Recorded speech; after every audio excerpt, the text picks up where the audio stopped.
Hello बच्चों. So let's read the question. If A varies as B and C jointly, okay, and while B varies as D square and C varies as A, show that E नहीं है, A है, O है, तो show that A varies as D, okay. So this is the question. So इस question में जो की concept आपका लगेगा वो हो जाएगा, ठीक है, की कॉन्सेप्ट, ठीक है, ठीक है.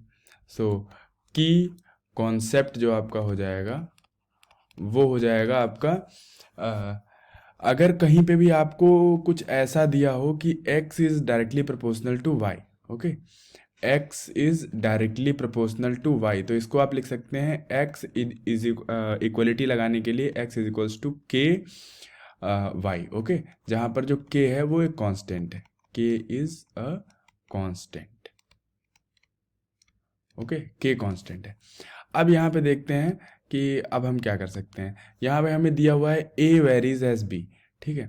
So a varies as b, it means a is directly proportional to a varies as b and c jointly, so a is directly proportional to b into c, और इसको हम लिख सकते हैं कि कॉन्सेप्ट के हिसाब से a इज इक्वल्स टू के B C,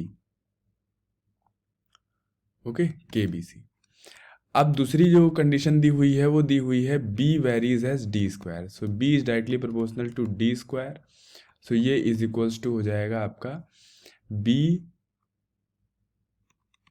is equals to, यहाँ पे आप कांस्टेंट ले लेते हैं l, और ये हो जाएगा आपका डी स्क्वायर, ओके. सो जो नेक्स्ट दिया हुआ है वो है आपका c varies inversely as a, so c varies inversely as a, it means 1/a, तो ये आपका हो जाएगा c is equals to m into 1/a, ये हो गया, ठीक है. अब इसमें क्या करते हैं कि फ्रॉम फर्स्ट इक्वेशन लिखते हैं, from first equation, from first equation. तो पहली इक्वेशन से हमारे पास क्या आ जाएगा, यहाँ पर दिया हुआ है a इज इक्वल्स टू के बी सी, ओके, ये दिया हुआ है. तो अब इसमें हमें क्या करना है, यहाँ पर हम लिख लेंगे ये, ठीक है. तो यहाँ से a बराबर ये हो जाएगा k इंटू बी का वैल्यू हो जाएगा एल डी स्क्वायर इंटू सी का वैल्यू हो जाएगा m अपॉन, यहाँ पर a लिखेंगे, बट जो है आपका a जो है यहाँ पे लिख लेंगे m अपॉन a, ठीक है. अब इसमें a इधर लेके आएंगे तो ये हो जाएगा आपका a स्क्वायर बराबर ये हो जाएगा k into L into M into D square, ठीक है. अब यहाँ पर के एल एम तीनों कांस्टेंट हैं, तो तीनों को मिला के हम एक कांस्टेंट लिख सकते हैं, तो इसको एक कांस्टेंट हम n लिख देते हैं, ठीक है. और ये इधर हो गया आपका डी स्क्वायर, इधर हो गया आपका ए स्क्वायर.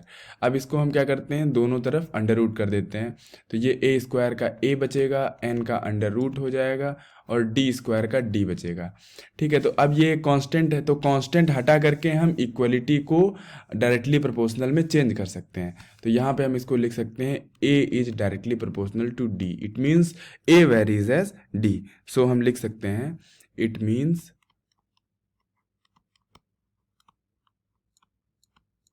a, इधर जो हमको प्रूफ करना था a वेरीज एज b,